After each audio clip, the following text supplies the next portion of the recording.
Good afternoon, everyone, and welcome back to COMM Week 2021. I'm Dr. Blackwell, here to kick off our next exciting session. So this afternoon, we are continuing our theme, The World is Yours. And the topic of this session is called The Wide World of Sports Journalism. We are going to hear from a couple of really interesting and highly experienced guests in the field of sports journalism. First, we have Mr. Steve Wyche, who's been with the NFL Network since 2008. And after spending most of his career as a print journalist in Miami, Washington, D.C., and Atlanta, he has been at this network where he broke the story of Colin Kaepernick's protest against police brutality by not standing for the national anthem, and has been at the forefront of some of the biggest NFL stories during that span. Wyche serves as a reporter, host, analyst, and writer.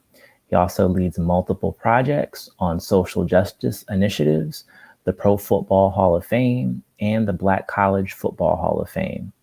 Wyche also is the co-host of the Huddle and Flow podcast with fellow Howard University alum, Jim Trotter.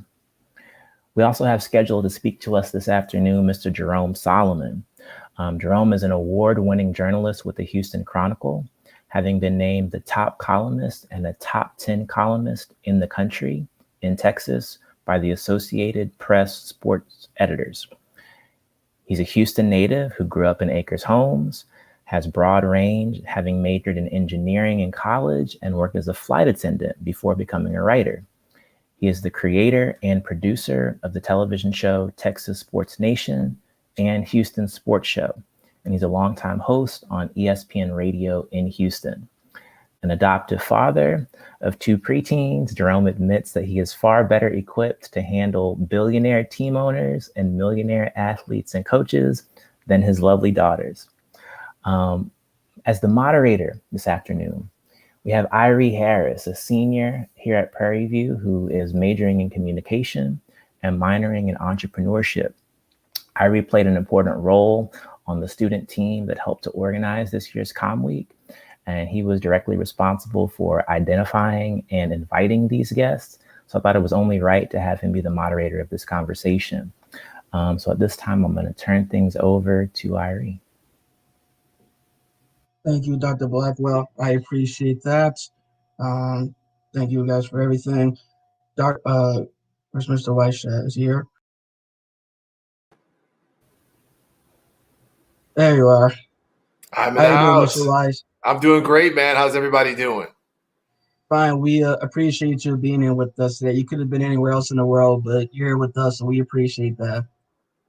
Well, absolutely, man. I'm an HBCU graduate. I've done some projects with some students from Prairie View at the HBCU Battle of the Brains. They won it a couple of years ago. Big fan of what you guys are doing. So, and I love you guys just trying to uplift and rise up. So that's what it's about. Thank you. We appreciate that. As you know, Prairie View does produce productive people. So we make sure to stand by that motto. I want to piggyback off of the intro Dr. Blackwell presented. I wonder if you're able to tell us a little bit about where you come from, what you do, and how you got there. Yeah, look, I'm originally from Minneapolis, Minnesota. Moved to St. Louis kind of late in the elementary school year. So I grew up in the Midwest. Got into journalism. My father was a sales executive at the local NBC station in St. Louis. So I was always around it. And I was terrible at math and science. So I knew I had to do something in the writing realm, because that's what, I always try to play to my strengths. And that's some advice I would give you: play to your strengths. I started out at University of Missouri playing football down there for 2 years. That didn't work out. I transferred to Howard, and to use football vernacular, I lost my stinger, so I just stopped playing football completely.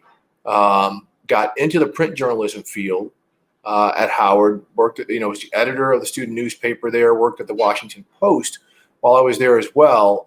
And that really helped. So my first job was in Richmond, Virginia, where I covered high school sports for about 1.5 years. Then I went down to Miami for 9 years and started out covering high school sports and matriculated all the way up to covering the Miami Dolphins and then the Miami Heat. I was a longtime NBA writer, and that's where I met, Jerome Solomon, also one of our panelists today. And from there, I went to Washington, D.C. to work for the Washington Post, broke the story of Michael Jordan coming out of retirement to become a part owner and front office exec with the Washington Wizards. And so I was in Washington until 2004, went to Atlanta, began covering the Falcons. Did some big stories there, like the Michael Vick dogfighting investigation. And from there, the NFL Network. So I moved around a lot, covered a lot of bases. But the versatility and the kind of journalistic chops I got while being a print reporter has really helped me grow as a broadcast reporter. That is quite an answer that I love, and definitely quite of a career, definitely in breaking news stories and everything of that sort.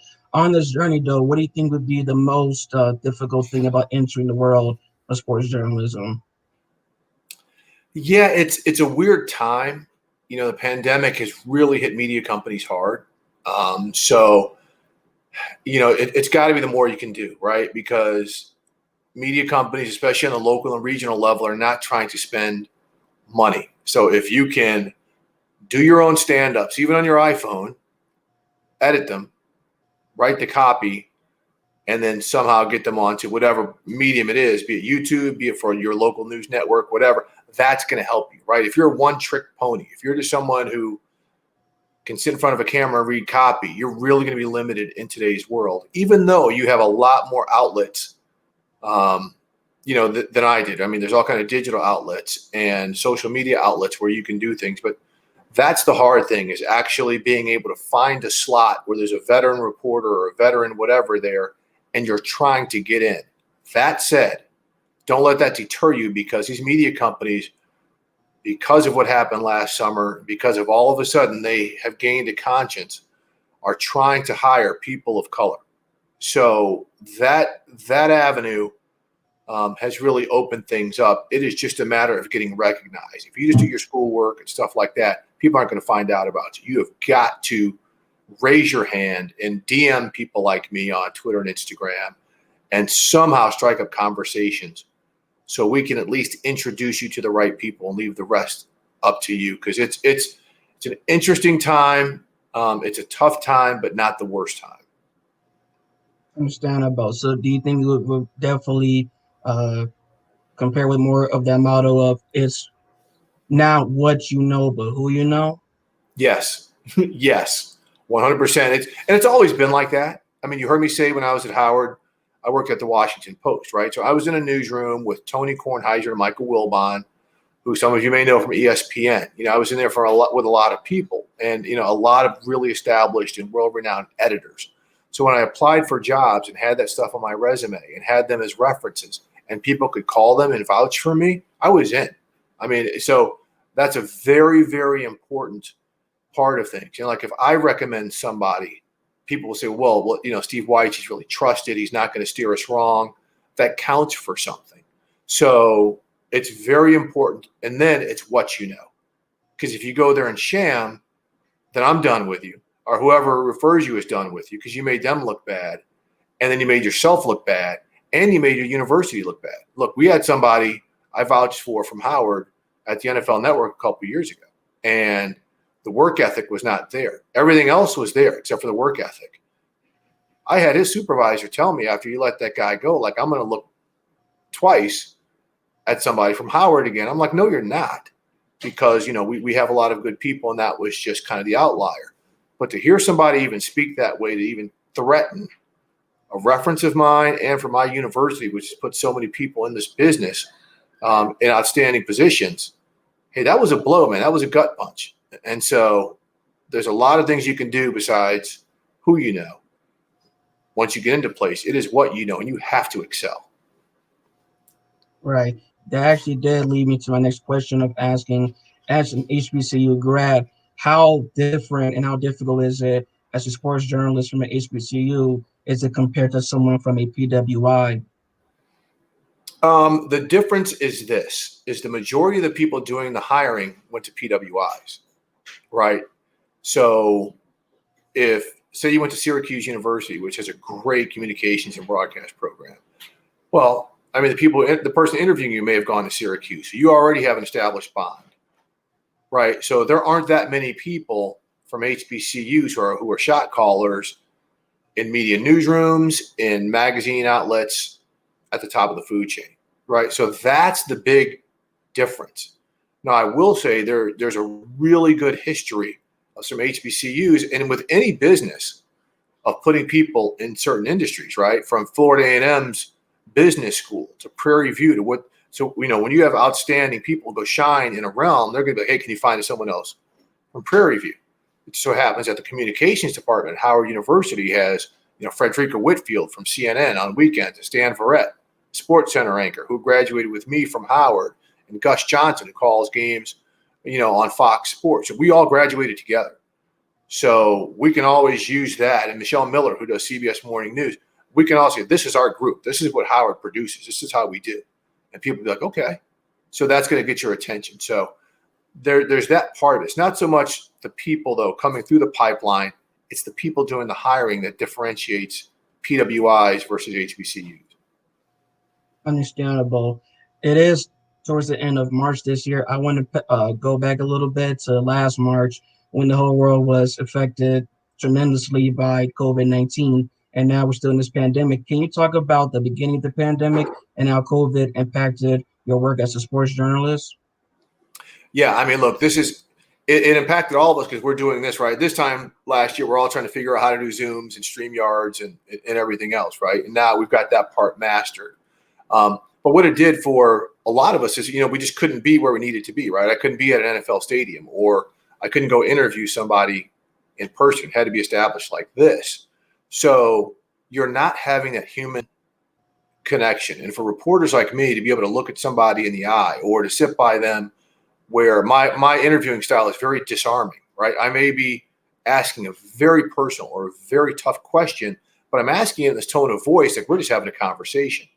That doesn't necessarily always come through a Zoom or a StreamYard or whatever. So that's been the really tough part. So the lack of access, the lack of traveling, getting viewers to get used to watching us shoot interviews or do reports from laptops or from iPhones. And we all have done that. I mean, that's been the big adjustment. So now there's no excuses not to get a story because we can always find someone on Skype or whatever on the phone or Zoom on a phone. So that a lot of what's happening in that realm is going to continue once things begin to open up. I surely hope it does too. Do you believe there is a lack of Black journalists in your field? If so, why? Yes. Especially Black women. Look, I can go to a press box, and I do this every year when it's like the NFC or the AFC championship game, right? Where there's 180 members, 200 people in a press box. And I'll just kind of do a panoramic shot. There may be 6 or 7 Black journalists. And, look, a lot of it is when TV networks began to cut back, and especially newspapers began to disappear, we were the first and most heavily affected because, there are a greater number, I say, of Black print journalists and maybe Black people in or even people of color in the broadcast realm, right? So when it came time to chop this type of writer, and then all of a sudden the newspapers were meshing NFL and NBA writers, well, they may take the veteran white writer and then the Black writer who'd been kind of the sidebar person, or the NBA reporter, which isn't as big. Let's say in New Orleans, right, where the Pelicans aren't as big as the Saints, that person may have gotten waxed. So that's part of it. The other part of it is, even at the NFL Network, right, if we have 35 executive vice presidents, 0 of color, Otis, right? So to get those people to hire people of color, right? If you turn on a sports network, ESPN and this and that, you're going to see a lot of Black former players, men and women, or former players of color. But you aren't necessarily going to see a lot of trained journalists of color. And a lot of that isn't because we're not here. It's because the people doing the hiring don't know where to find us, or at least use it as an excuse, or they're just more comfortable hiring people from the Syracuses or the Harvards or something like that because that's how they came up. That's how they know. Those are the fraternities and sororities that they went to. So that's the big bridge that must be built, is getting more people like us into the management corridor and in the hiring process, so we can reach down and say, no, this person from Prairie View is for real. I know their professor. That professor trained me. I trust their word. I'm going to give this person a shot. And that's the biggest hurdle to overcome in this industry. What specific tips would you give to Black journalists who are trying to get into the industry? First off, know your stuff. Know your stuff. So many times people have been like, hey, I want to do this, I want to do that. And I'll ask them for a reel. I didn't know I was supposed to have one. You're done. Right? Okay. Or what type of internships have you had? And this is where I feel bad for people in school right now, because COVID has killed internships. Right? A lot of these media companies, whatever you want to work for, they don't have the money for them. You couldn't get to a certain city to take part in them. You just didn't have access because COVID shut all that down. So that's just really going to affect a lot of folks in terms of having internships. But internships are where you get to know people and meet people who can reference for you, right? And you get that hands-on experience. Because to me, when I first went into my first newsroom in Richmond, Virginia, 23 years old, Howard really pushed me, right? But I never had to work in an environment where I've got a 65-year-old guy with health issues, a 45-year-old dude going through a divorce, and things like that. So these are things that you're not expecting and you can't prepare for. But the best advice, again, is to get some type of work experience outside of your university, because guess what? The 500 other people who've applied for your job, the majority of them have that. Right? You have got to stand out, and you've got to fully understand that for every job opening, there are hundreds of people who are applying for that job. You have to distinguish yourself. Even if that's shooting YouTube videos or doing things like that, where you may have a certain look, or writing stories on your own blog. Show them deadline stories or feature stories, not just commentary stories, where they can say, well, okay, you've got a nice touch here. We can work with this. Anything you can do to distinguish yourself is the most important thing. And then you've got to make those connections. And again, it's as simple as doing what you guys did, reaching out to me to appear on this, or to DM me or other people like me, the Michael Wilbons of the world, the Kimberly Martins of the world. We'll help you. I mentor dozens of people, and I've recommended some of them for positions, which they've gotten. So that's a huge part of this. Definitely. I wanted to go into more of your career. I know you mentioned earlier of your accomplishments and being able to break stories, certain periods of your life. I wanted to talk about the moment that you broke the story with Colin Kaepernick. Can you describe that moment? And did you expect that type of response? I knew it was going to be a big story, because when I used to cover the NBA, there was a player named Chris Jackson, right? He went to LSU, then played basketball for the Denver Nuggets, converted to Islam, and changed his name to Mahmoud Abdul-Rauf.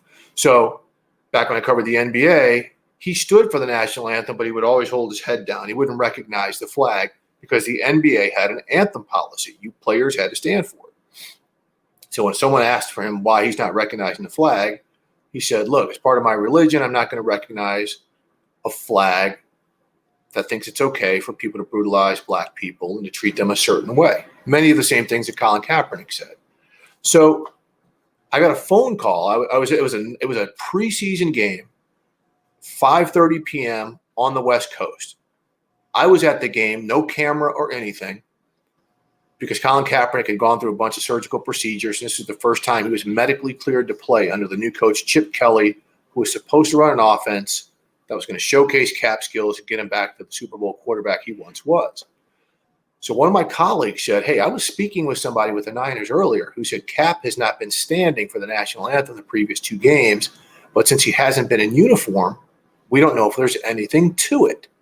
Well, that immediately triggered something. That summer, I've been watching Cap's IG, Twitter account. He was really finding his voice on a lot of Black Lives Matter issues.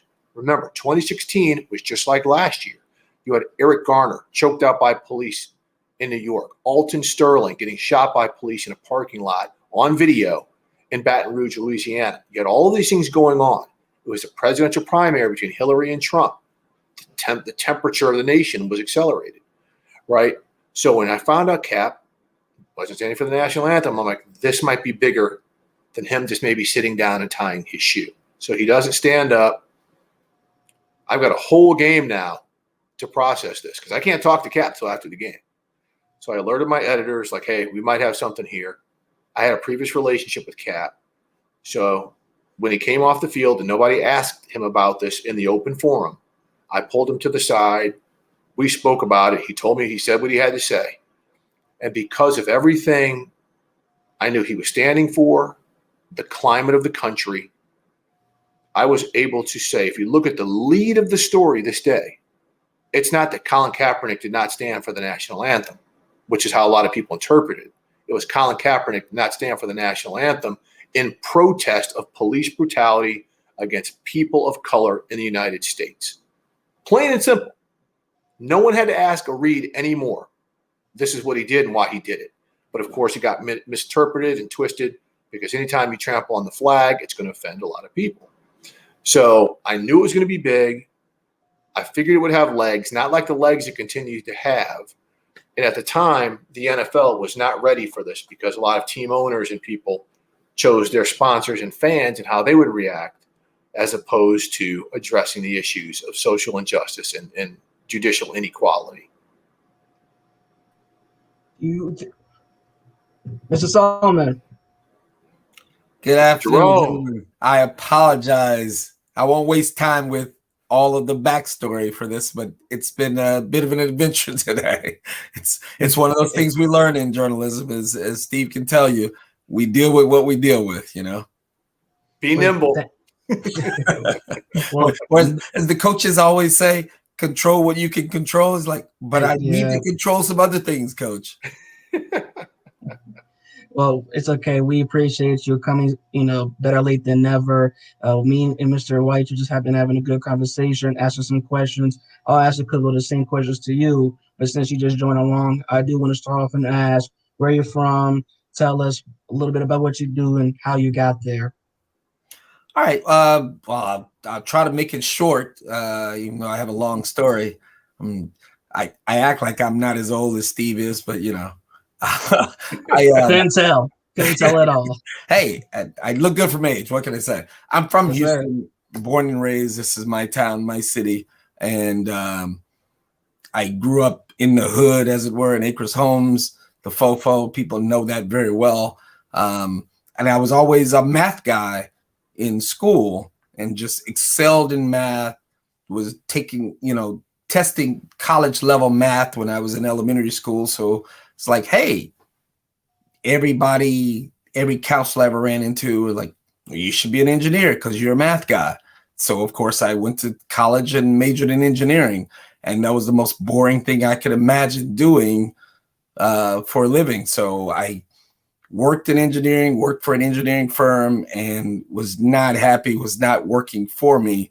And I just quit and became a flight attendant so I could travel the world and see what was going on. I know Steve's, your wife was a flight attendant. I remember we've talked about that before, and it was just great for me, but that wasn't as fulfilling. It wasn't as, using what my abilities were, I don't think. Went back to school at the University of Houston, and a professor said, man, your writing is really good. Why don't you explore that? And I was like, well, because no one's ever told me my writing was any good. I'm a math guy. I'm not a writer. I'm not a wordsman. Sent out a couple of queries to magazines and wrote a couple of magazine articles. The Chronicle got wind of it. My hometown newspaper asked me to send them a story about a high school football team here, Booker T. Washington. I wrote this beautiful, ridiculous 2,500 word piece on the football squad mid-season. And they're like, we can use that. And next thing you know, I started covering high schools, freelancing for the paper, turned that into being hired by the paper, and moved on to covering colleges, the Big 12, left the Chronicle to go to Boston Globe for a couple of years to cover the NFL, came back to the Chronicle as a columnist, and I've been doing that now for 12 years or so. And I still have never taken a journalism class, still learning how to be a better journalist, as we all should be learning anyway. But I certainly came about it in a roundabout route to where I am now. And now I own a couple of TV shows. I work on television. The Chronicle has a show. that I'm on. I have a couple of other shows that are on AT&T Sportsnet and a local station here. So I'm doing television. I own a radio show that I'm on weekly, and I've done radio host, etc. So it's a little busy world. I can do a little bit of everything. People say I do some of those things well, but more importantly, I love what I do. It's a lot of fun. Beautiful.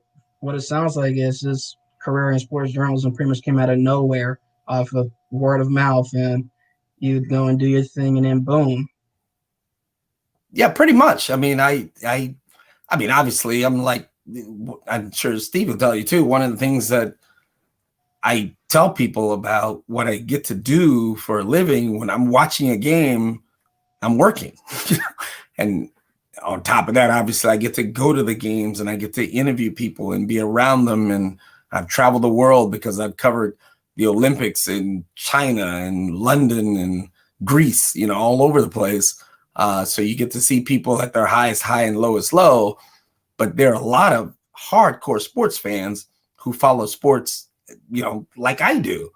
But that's a hobby for them. For me, it was my hobby anyway, and now it's what I do for a living on top of it. I can't imagine a better job than being able to cover what I cover, to be at all of these sporting events, but more importantly, to tell the stories. I mean, I just love telling stories, and there are no better stories to me than sports stories because, as I said, you catch people on their highest high or their lowest low, and from the time I covered high school sports to now, where it's allegedly so much bigger, I can tell you one thing. When my editor at the time asked me to move from covering high schools to covering the Big 12 conference, I was so naive in the business. I didn't know that was a promotion. I was like, okay, I guess if that's what you want me to do. I didn't realize it was a life-changing type of thing, because to me, I was covering the big time. I was covering state championships. I was covering sports. I was in the paper. I was on the front page, A1 stories in the front page of the sports section. Didn't matter to me that I wasn't covering a professional team or a college team. I was just writing stories about people. And to this day, kids, they're not kids anymore, but kids I covered in high school reach out to me all the time to talk about that story I wrote about them. And it's a very fulfilling situation then. I'm sure that's a beautiful feeling. Within your work and the great things that you have experienced, things have definitely changed over the last year or so, being in the pandemic, being affected by COVID-19. How has COVID impacted your work as a sports journalist? Man, it's been difficult because my one strength is my ability to relate to athletes and coaches and general managers, owners even, on a personal level, and just haven't been able to do that. I mean, my standard for working a locker room, as it were, at an NFL game or practices during the week, or every day at an NBA during the week, or the clubhouse at a major league game, is the crowd, the gangbang, as we call it, of media will circle around a guy to ask questions. I'm usually over in the corner talking to an individual player off to the side, working that player, getting to know them personally, getting to understand what's important to them, and getting an understanding of what the team is all about. And man, this year, I haven't been able to do that. I haven't been in a locker room. I haven't been around a team. I mean, one of the reasons I was a little late today is because the University of Houston made it to the Final Four for the first time since 1984 last night. Yeah. And I know some of the players. I've talked to them on the phone or on a Zoom, but it's not like a regular season where, if this was a couple of years ago, I would know those guys. I would know their parents because I would be at the games and talk to their parents in the stands and get a better feel for their family, their little brothers and sisters or older brothers and sisters, whatever the case may be. I have none of that now. So I don't have quite that connection to quite get behind the story as it normally would, because of this pandemic it's built a wall. As effective as Zoom is in terms of the ability to still communicate, it's not the same as talking to someone face to face. It's not the same as being in front of them, feeling their energy, hearing the tone in their voice, face to face, the whole environment, everything of that sort that helps make a great story in your type of work. I definitely understand that. Yeah, no, and for me in the kind of writing that I like to do, I need that story behind the story. I need a player to talk about things that he won't say when the microphone is in his face and the cameras are on and he's giving you all the cliched answers. I need him to give me the real, as we say, you know what I mean? And you can't get the real. Well, it's more difficult to get the real over the phone or over a Zoom than it is face to face, because they can see you, feel your energy, and respond to it. I've been able, I've done my best to do it. Don't get me wrong. I mean, I still have to do the job, but boy, it is not close to being, the deep level of, communication that you normally would have. Working for the Houston Chronicle, one of the largest newspaper companies nationwide, we also live in a world driven by technology. Do you see the newspaper industry declining or maybe prevailing? Prevailing, yes. I don't think that your question, I don't think there's an or. Okay. Yes, the newspaper is declining, but also prevailing. So it's not an or, it's an and, because we do so many more things. Like I said, the Chronicle has a television show that I'm the host of, and that's a totally different medium than the newspaper. And I do something totally different there than I do in the paper. So we're in the communication business, we're in the storytelling business, and it can expand and grow from there. And of course, still, it's the Chronicle. So we have the biggest website in Houston. There are people email me every day who read the paper every day. Of course, that demographic is an older demographic than the younger group, and the newspapers were pretty slow in trying to figure out how to reach that next generation. I just know when I left home to go to college, right after you got your lights, your phone, the water and gas, if that were the case, and all the utilities, you got a newspaper subscription.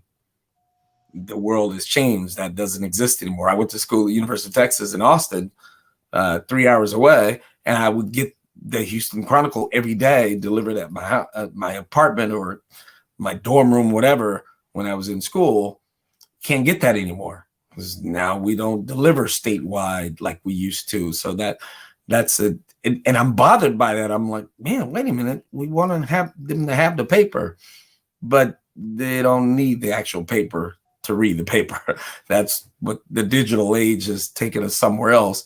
And newspapers have been a little slow in learning how to deal with it, and they're still confused by it.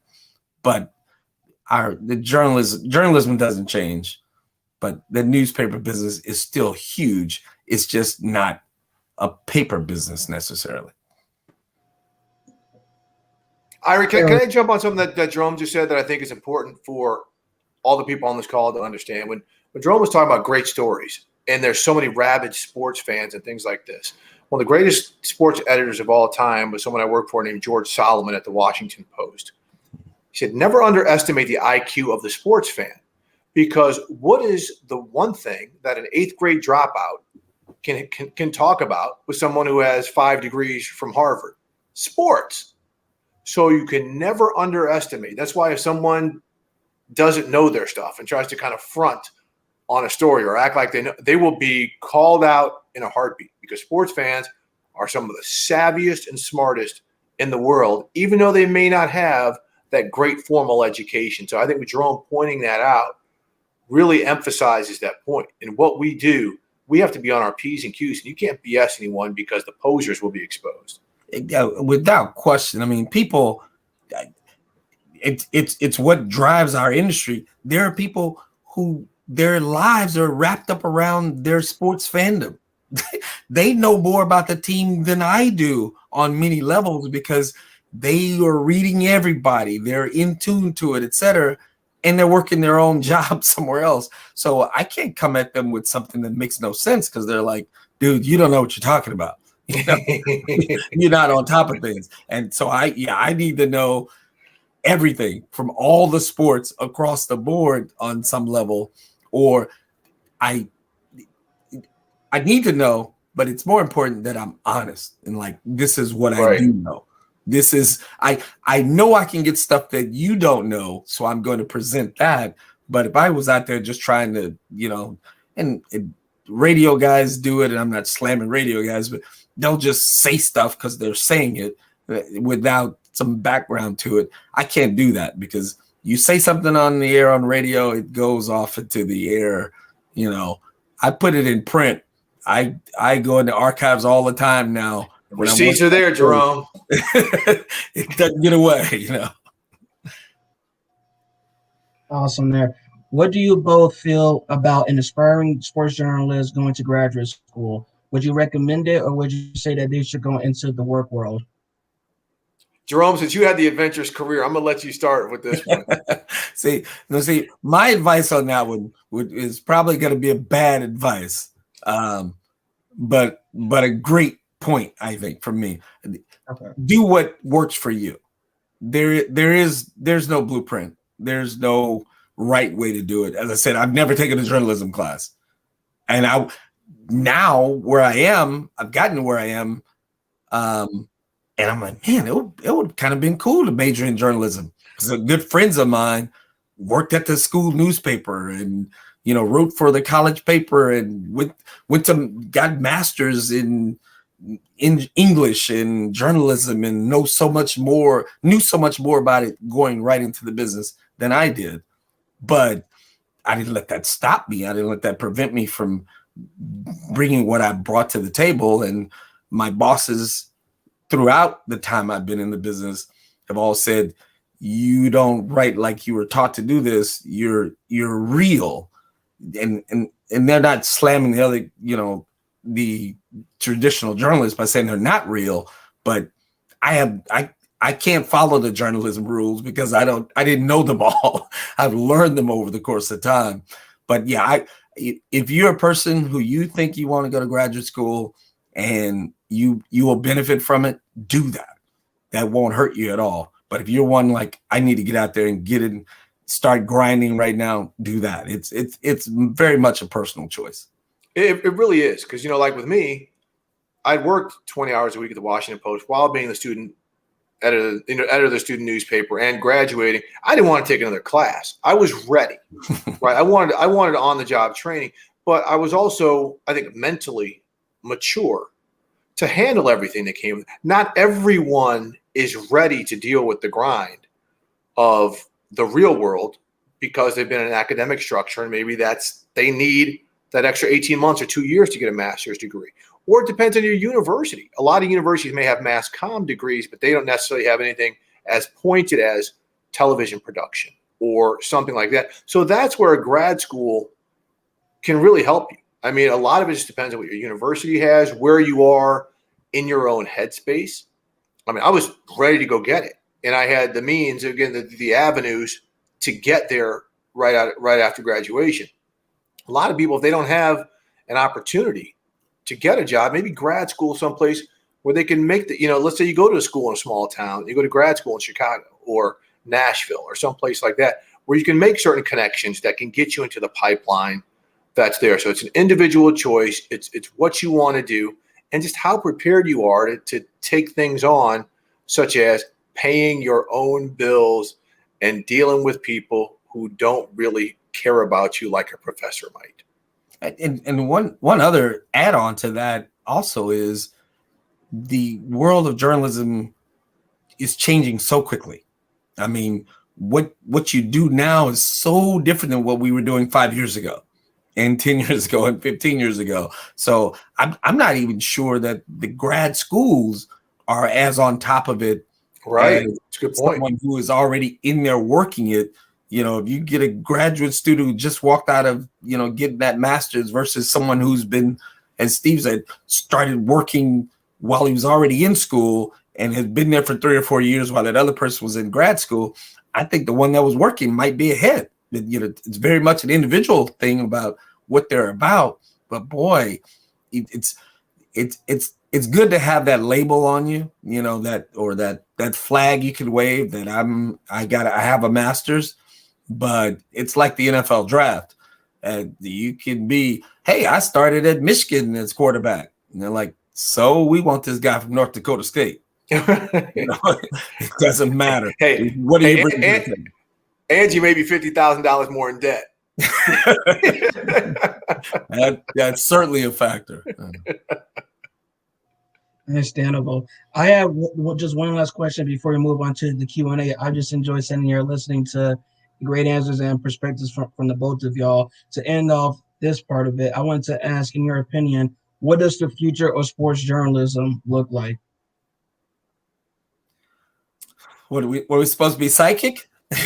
Yeah, I mean, I will say this in the short term, right? Because of COVID, a lot of these teams and leagues got to a place where they wanted to be 10 years ago, such as not having us in locker rooms post game, not always having us at their facilities after practices and whatnot. I do think you're going to see some version of that, at least in the short term. Like next season, I may not be able to get into an NFL locker room after practice or after a game under the guise of we're still getting through this COVID stuff. Right. So what they may do is still bring players out to us and coaches out to us face to face, but we might be 10 feet away, 6 feet away, whatever it is. So I think some of the restrictions that came into place are now going to be an apt reason for these leagues and teams to try to keep the media away at arm's length a little bit more.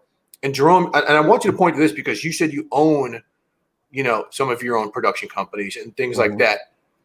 Because also what we're seeing, and it started with Russell Wilson and Derek Jeter and a couple of guys, is athletes really putting things out on their own, whether it's the Players Tribune, whether it's through Twitter and Instagram and things like that. So a lot of them are controlling their own narratives, so to speak, by doing it that way as well. That, to me, is kind of the biggest – I don't need people to tell my stories when I can tell my own. Well, those are going to be one-sided, of course.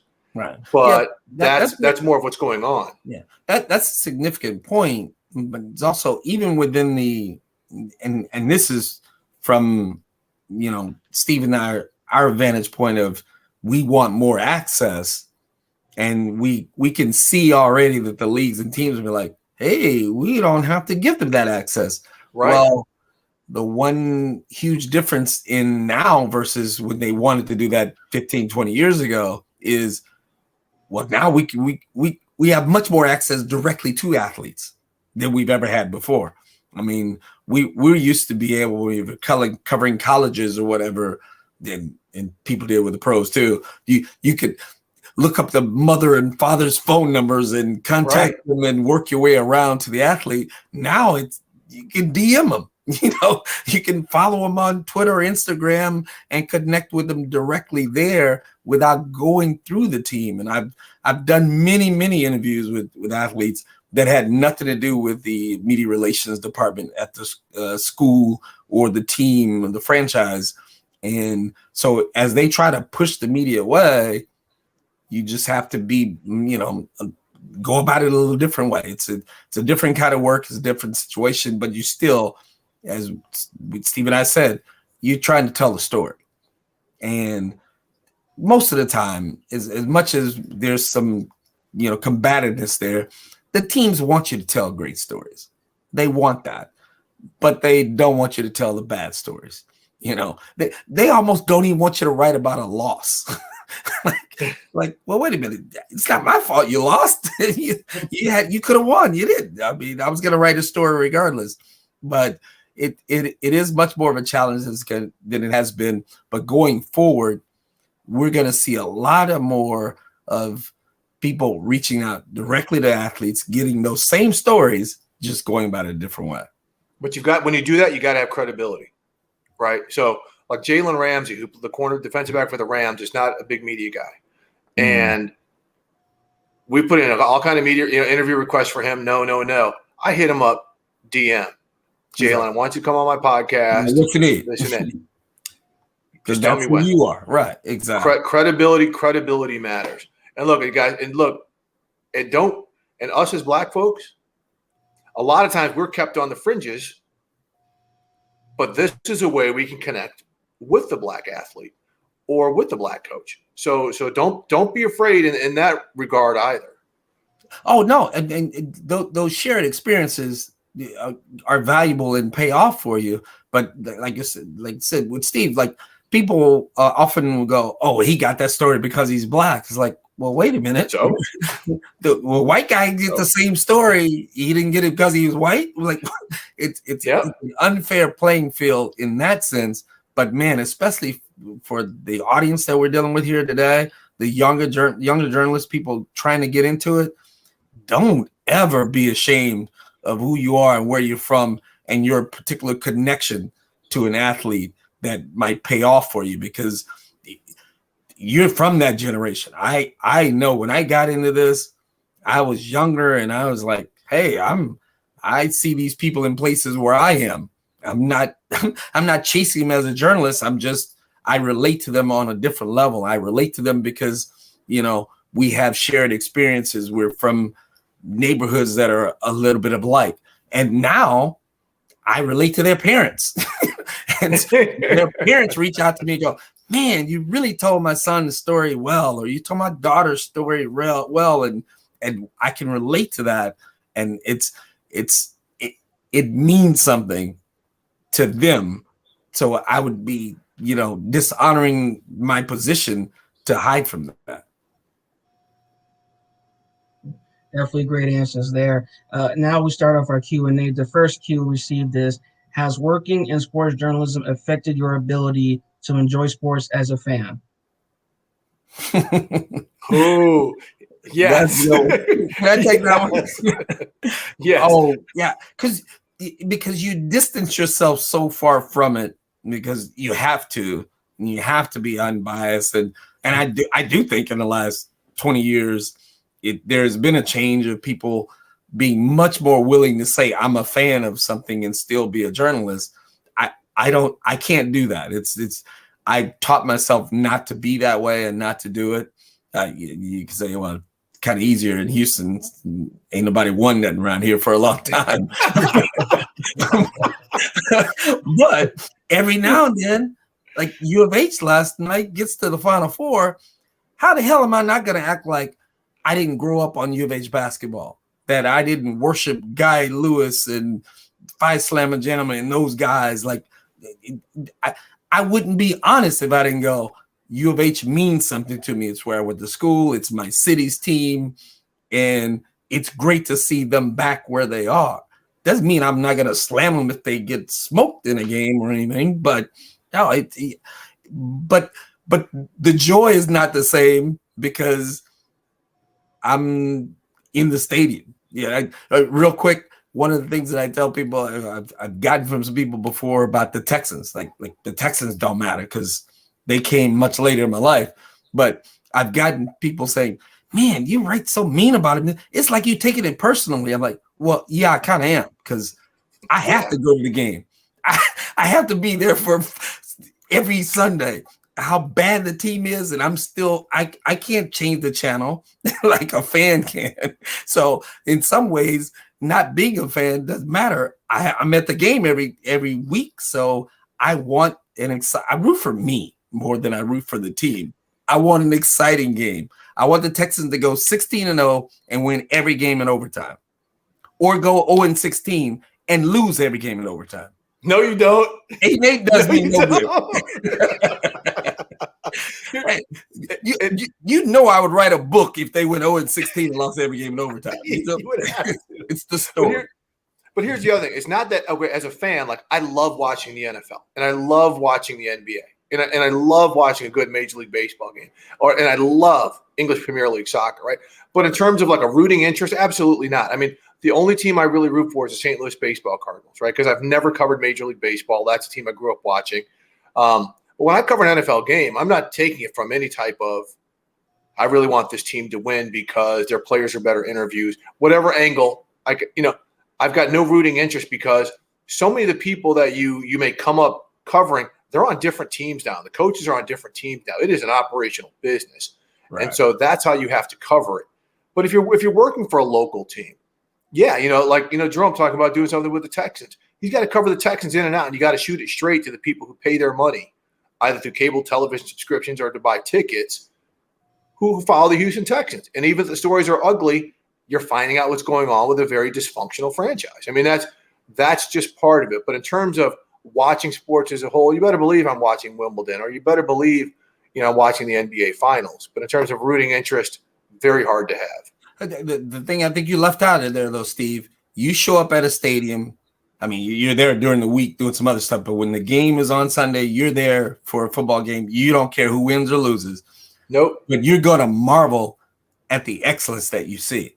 You Absolutely. love for a quarterback to throw for 500 yards or a running back to run for 250. You don't care which running back, who he is, because you're rooting for the story. You're rooting for the drama, and you're watching something. You don't know what you're going to see, so you're excited. And you're excited for big games when the two teams are well regarded. You're like, this is going to be good, and I'm going to be right here. And I'm here for it. I'm standing here on the sideline up close watching this. You don't care who wins. You're like, I'm doing good right now. And that's a sports fan. A sports fan loves great sports, and we're huge sports fans. We don't have a rooting interest. Right. Understandable there. The next cue is a lot of sports fans think they have what it takes to do what you do. How is talking about sports on the air different from talking about sports at home? Can I start this, Jerome? You can take that one. Please do. Look, a lot of them can. In terms of, and when I say this, Jerome referenced some sports talk radio shows. A lot of those guys just sit there and they just chat water cooler stuff, right? There are people who can just talk, right? But you can't do what I do right out of the gate, right? First off, the waiting and everything we have to do. If you have that Colin Kaepernick story that I had to write, I had to organize thoughts, outline them. It was a written story. So I had to draw back on my print background, organize thoughts, and understand the impact of the story I wanted to tell. Not everybody can do that. Some people can write beautiful prose, but to organize your thoughts and to have the impact and how it impacts the people reading that or watching that is a skill. The biggest example I can give is there's a lot of great athletes who are great interviews, right? They are great talkers. Peyton Manning's a great interview, just one of the best ever. But to get behind a microphone and to fill space or to talk with expertise is much harder when you've got to tell your story in 30 seconds or something like that. So it is a skill. Plus, we've got access, as Jerome was just talking about. Jerome can get to a coach or he can get to players. Yeah, you may DM them. They don't know you from Adam, right? So that's another part of the skill, and that's an opportunity you have to get in. But there's a lot of training and experience, and there's also stuff off the street. You may have a rooting interest, right? Mm-hmm. So you may overlook something that's far more key and far more knowledgeable that we've been tracing all week in preparation for this that shows its head that you don't necessarily notice. Like Steve said, the specific skills are just off the charts. And like when Steve's on TV and they go to him, you don't know what he's hearing in his ear about, hey, I need 45 seconds, kill it, go. And so you're talking, answering a question or giving some information and somebody else is telling you to do something else at the same time. That's a challenge. But the point you brought up about not everybody knows how to interview people. Not everybody can talk to a coach or whatever. And I know this has happened to Steve without even asking him. I guarantee I know his ability and his intelligence and his sports knowledge. I know it's happened to him where coaches have their own little world they live in. It's a fascinating world. I love it. They call you coach. Because there's when they're having a conversation with them, I look, coach, and you're like, I'm not a coach. I never coach. No, but not that guy. That tells you they respect you. You know what I mean? Like they respect your knowledge and they're talking to you like they're talking to somebody else who knows the game.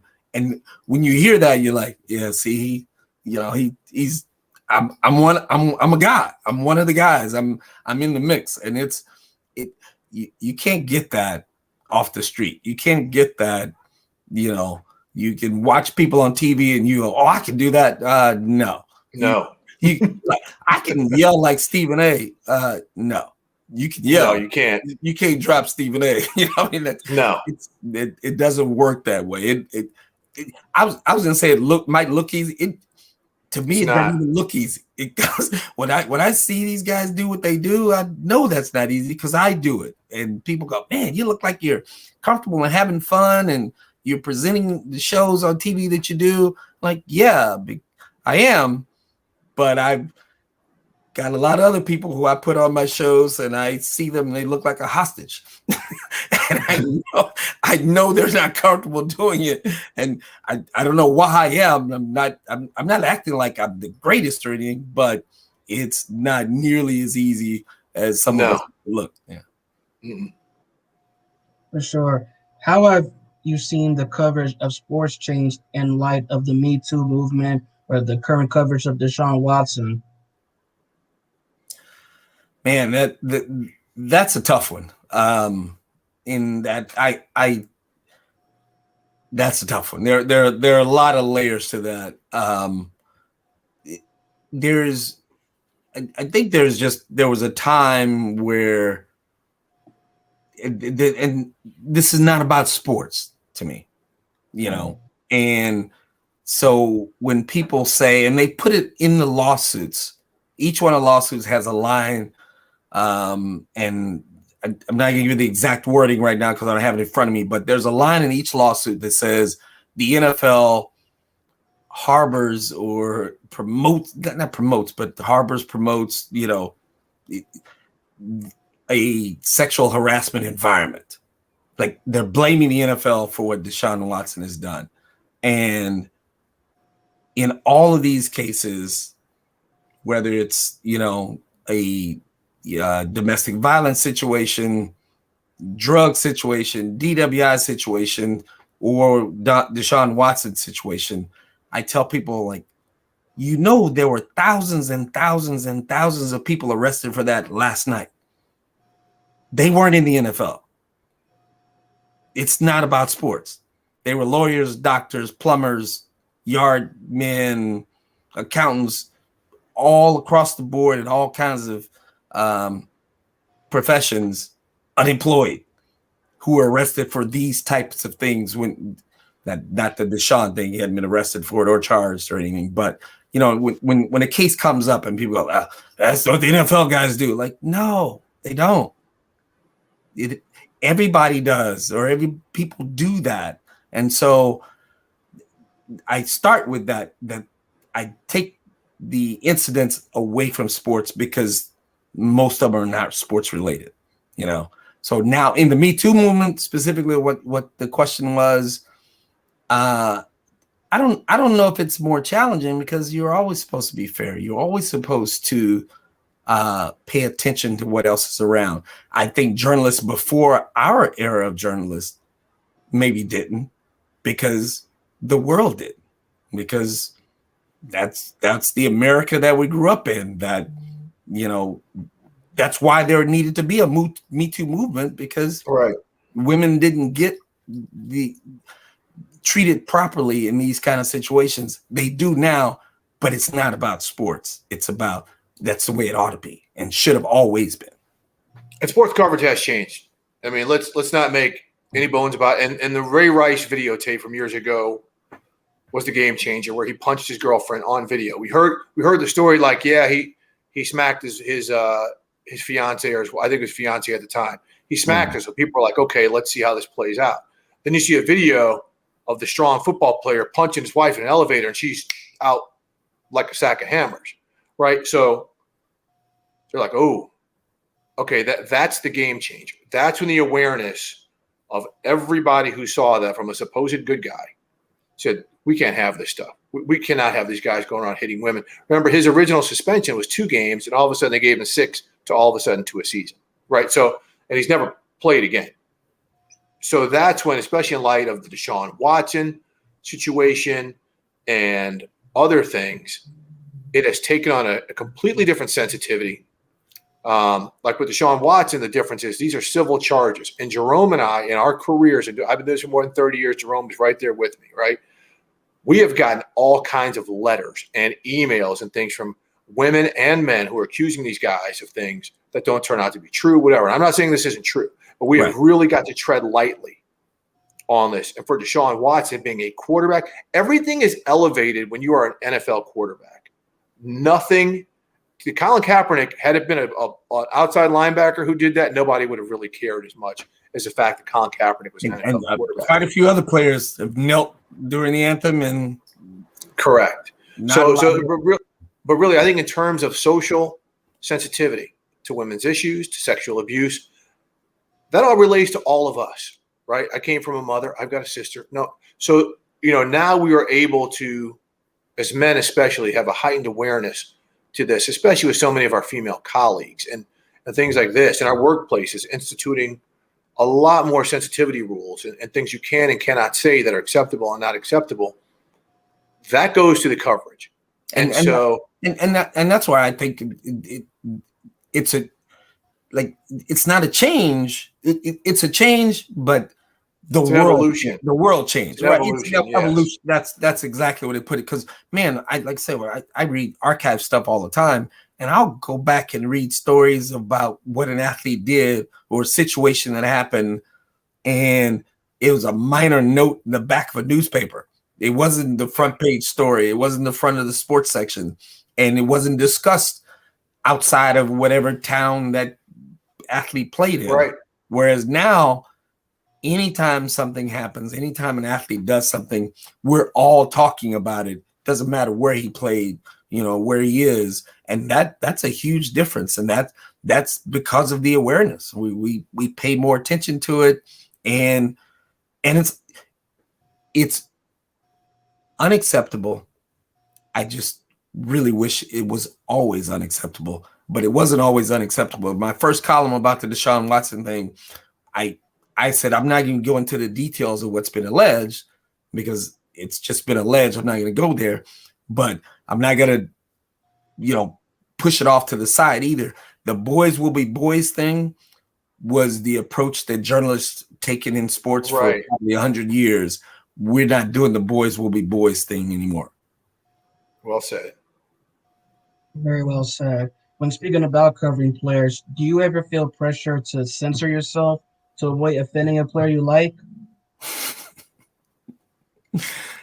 Steve likes a lot more players than I do. No. Yeah, I mean, I'm kidding. Yeah, yeah. I won't say this. No.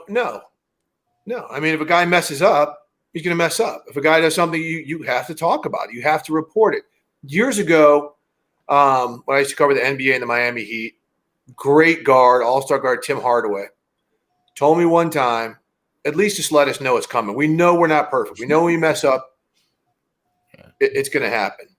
So I see some reporters censor themselves for sources, right? Players who talk to them, coaches who talk to them, general managers who talk to them. They will not come down on those people for their failures or shortcomings because they want to guys like us. Oh, okay. Yeah, especially black reporters. We notice this because it's typically the white reporters who get fed. And so a lot of these guys don't want to cut off the valve. And so they will look past poor drafts. They will look past, a player doing this or that.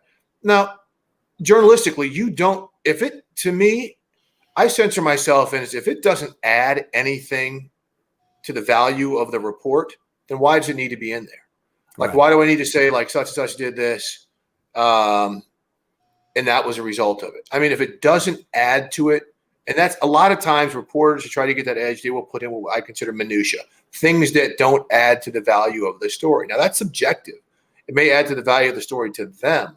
Mm-hmm. But I am always thinking of what I said when I first got on here, the IQ of the sports fan. does that really matter to the guy sitting in the sports bar, to the guy who's gambling on the game, to the guy who grew up a diehard University of Houston Cougars basketball? Yeah. Does that part really matter? And that's where the censorship comes. But in terms of feelings, nope. You got to deal with it. Nope. Yeah, we all deal with it. I'm a sports fan, right? But I'm a fan of athletes and greatness and what they do and how hard they work and what they present. Because as I've said many times, I go to the games to watch the players play. I don't go to games to watch the owner own or the general manager generally manage. I go to watch the players play. So I'm there for that excitement. But if the players play poorly, they just got to deal with it. And we mentioned credibility earlier. Players are not going to respect you if you're not going to give them the real. But, you know, I'm going to take cheap shots at them from a distance. No, I'm going to say what it is, and they'll see me the next day.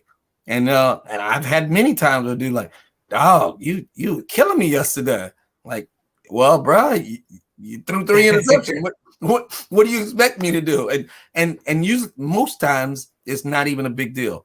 And there has been times, one specifically I can point to, where I thought I went too far.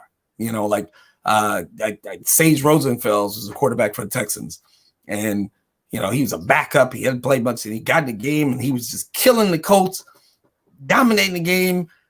Texans gonna win, up 17 late in the game, and he turned the ball over a couple times and did this wild flying. Just dropped the ball, right? And they lost the game. Well, I couldn't let it go. Weeks later, I was still bringing that play up, and it upset him, and he wanted to talk, and he got me over to the side. And he's like, "Dude, my mom and dad are reading this, and you're still taking shots." And I was like, "Yeah, because it's funny. You're terrible." But as we discussed it, and I came to him, I actually told him, I was like, you know what, you're kind of right, because the one today had nothing to do with the story I was writing about. I just threw it in there, you know, and I did say to defend myself, I was like, well, that's the last thing you did, but he hadn't played. So why am I still bringing up that play from way back then, except to take a cheap shot? And he and I are really cool now, like friends now. But we had that discussion where I had to admit, you know what, I did that. And it wasn't about I didn't like him or I wouldn't be applauding him if I liked him and left it out. It was unfair on a certain level because it was just unnecessary, as Steve said, with what I was working on. Did that point mean anything to the column I was writing? No, it did. It was hilarious. Don't get me wrong, but it was cheap. But you learn from that. So no, I've known many coaches a long time. Kelvin Sampson, the head coach at U of H. I covered him 25 years ago when he was at Oklahoma in colleges. Know him really well. And I get texts from coaches all the time like, dude, you're killing me. Or from general managers like, that was hilarious, but you're wrong. You're killing me. But it was funny. So they respect it because they know you're going to also applaud when they deserve that too. All right. I'm curious to hear y'all's perspective with the next question. How have new developments like fantasy sports and esports impacted sports journalism? Huge. It's huge because, look, the majority of viewers, you know, and I'll just say this, like NFL Network during the week, we have all this great news and all these great broadcasts. But our highest rated shows are fantasy shows, right? Because there's so many people who may not be the diehard fan, but because they've got all these star players in their fantasy team and all of a sudden they're winning their office pool, they're like, oh, let me start paying attention. So there's a lot more discussion about it. Now, esports is still kind of a fringe outlier where you've got a lot of the gamers who pay attention to it. It really hasn't crossed into the mainstream yet.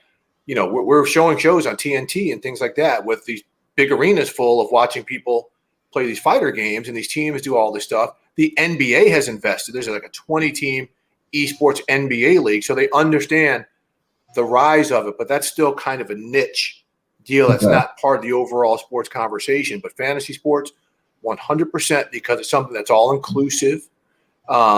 Anybody can play it, young, old. All my kids are in all these fantasy leagues. So that's really hyped a lot more of the conversation. There's a lot more of the dialogue centered around statistics and numbers in certain conversations because of the fantasy element of things. Yeah, the fantasy element of things, as Steve says, that's why we got the question a few minutes ago about people saying, they can do it better than us, because the fantasy people believe they can run a team better than the general managers who are running teams, but they're much more knowledgeable than they've ever been. I mean, there was a time when, especially when I first started, certainly when Steve first started, where he knew more about whatever he was covering than anybody, and now they're just regular people who know who the fourth best receiver is on any random team somewhere, right? Guys I've never heard of. Because if you're not in fantasy, you don't know this guy or what his stats are. They know stats, they know players, they know the league in a fantasy level way better than most of us who are entrenched with just the stars or the top level or the team that we cover. So it has changed how we present what we put out there as well. I mean, you go back and read some of the old newspapers, for instance, they weren't talking about some third wide receiver on a team in the middle of nowhere. I mean, passing has changed too, but now people want to hear about many more players than they ever did, because more people know more players. And I think it's made a significant difference in the female audience as well. I mean, 100%. We're talking about women who are intelligent and know the sport as well as anybody would know it. And part of it is because they've been able to find an avenue into the game without having played it, just by being a fantasy league owner. And it has made the sports audience smarter about what they're doing. And the smarter the audience is, the higher level we have to produce to impress them. For sure. With that being our last question, part of the Q&A, I do want to formally thank you two gentlemen for being here and providing great answers and great insight. And as if there's anything else either one of y'all would like to add, any closing comments or any advice? Well, I'll go first since I was the last one to get in. Opportunities like this are always valuable to me, I think, in that, a lot of people helped me along the way, taught me things, showed me things. And the most important part of that was they were willing to show and to teach, but I was also willing to listen and learn. And I had a conversation with a young man, who talks anymore, a text conversation here over the weekend with a young journalist who's trying to make his way in the business. And he'd reached out to another friend of mine, Clarence Hill in Fort Worth. And one of the things that I was like, and this kid's in my city. I'm like, you're here in my city and you haven't reached out to me. And you want to do exactly what I do. And I'm like, you need to do that. I'm not one of those people who reach out to strangers and reach for a lot of help either. So everybody has their own individual personality. But boy, if you want to make it in this business, you want to do what we do, then you need to follow the people that do what you want to do. You need to listen to the best, watch the best, read from the best. And trust me, you'd be surprised at how many of them are open to help you out. It's competitive, but that competition isn't about stomping on people who are not in the business yet. That's not how the competition works. There's so many people who want to give, who want to help you out.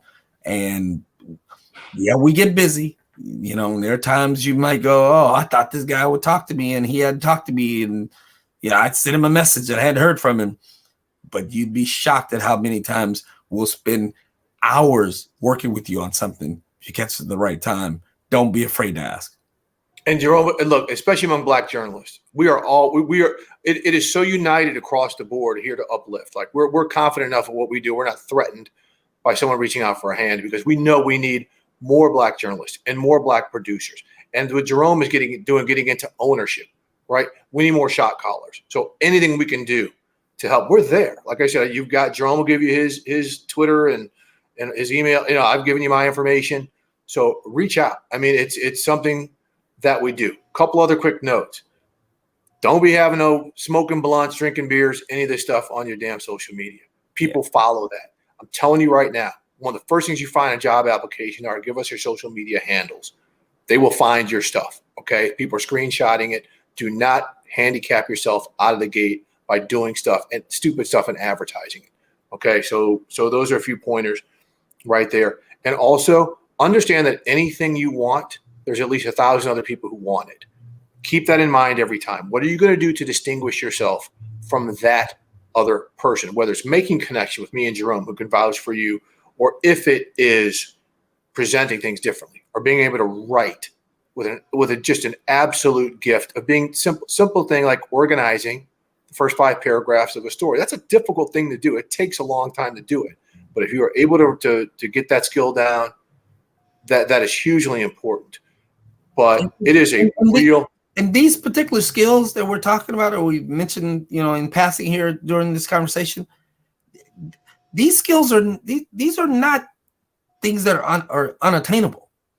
You can literally watch Steve on TV 5-6 times a week and learn how to do what he does. Like you can read what I write and go, well, if I follow that model, then I know I'm writing something good. And I'm not even I'm using us because we're here, but look at the best. Look at what people do and do that. You gotta be yourself. You gotta be inventive. You're gonna create. You gotta be better than everyone else. We know that. And with you there. And don't necessarily just listen to what we say or read what we read, but look how we do it. That's an important part. So I've never had a television lesson in my life, okay? But I watch Anderson Cooper of CNN. He is my journalistic muse because he can host a show. He can he can moderate a political panel. He can be in Haiti 2 days later after an earthquake, okay? And then he can come back and host a New Year's Eve show, right? The versatility, the different approaches he takes. I'm not always listening to what he says, but how he presents in the field as opposed to a studio, as opposed to doing a one-on-one, as opposed to moderating an 8-person panel. That is, again, just learning by watching, following, reading is important. And folks, nothing that you do in this field is more important than knowing how to write. You have to know how to write. It all starts it up. If you're not telling a story, why does anyone want to watch you do what you do? And believe me, there are many different ways of doing this, especially on the broadcast. Steve is a pro. He's smooth. He's professional. He has a look. He always has that look. He's gonna do what he does. He ain't gonna dance. He ain't gonna sing. That's not him.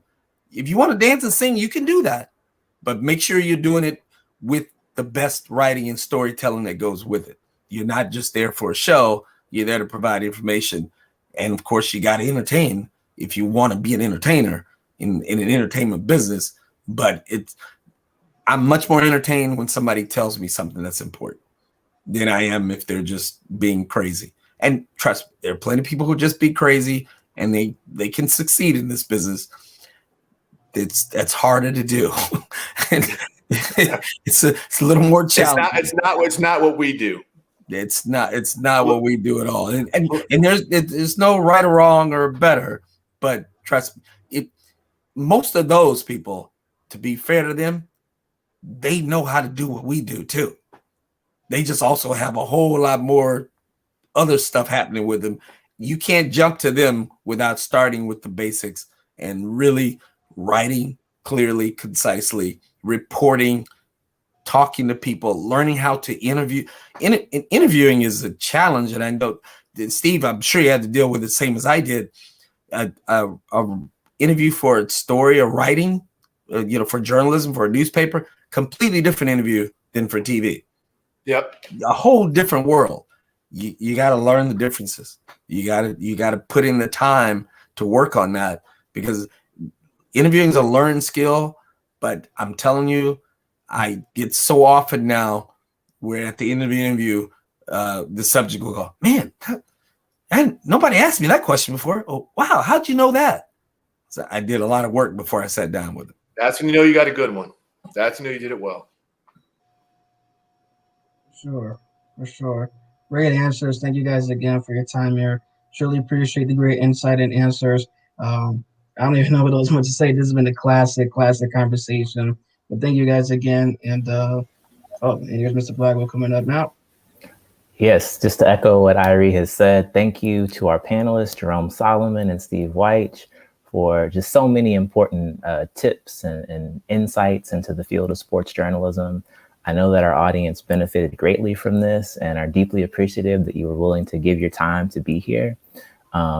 Just a lot of good advice here. We talked about the importance of storytelling in sports journalism, and that's something that people don't always recognize that that's what the kind of key is to quality sports journalism. We talked about how, to some, this is much harder than it looks, that it may look like fun, may look like kind of casual, off the cuff type stuff, but there's real work that goes into doing this well.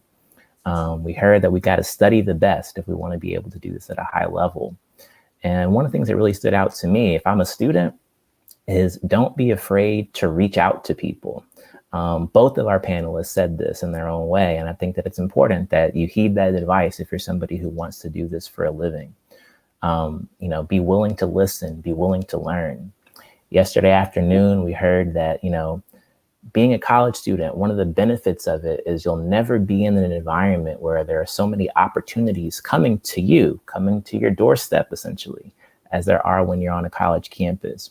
And so we want you to take advantage of that. And speaking of that, we've got more opportunities coming tomorrow. So tomorrow morning at 10:30, our first session is actually called A World of Opportunities.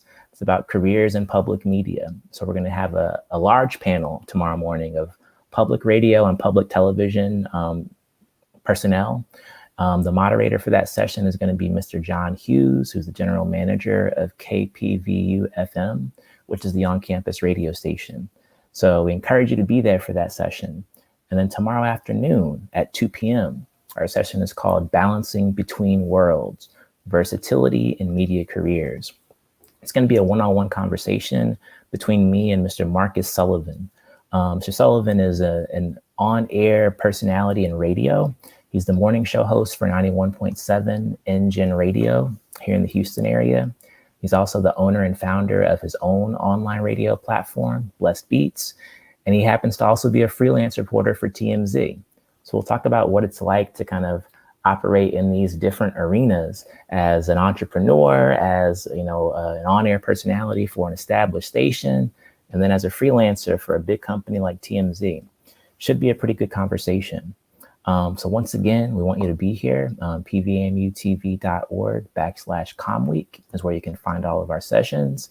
Go back and rewatch the stuff from earlier in the week and just continue to stay tuned. We got 2 more days. Take care.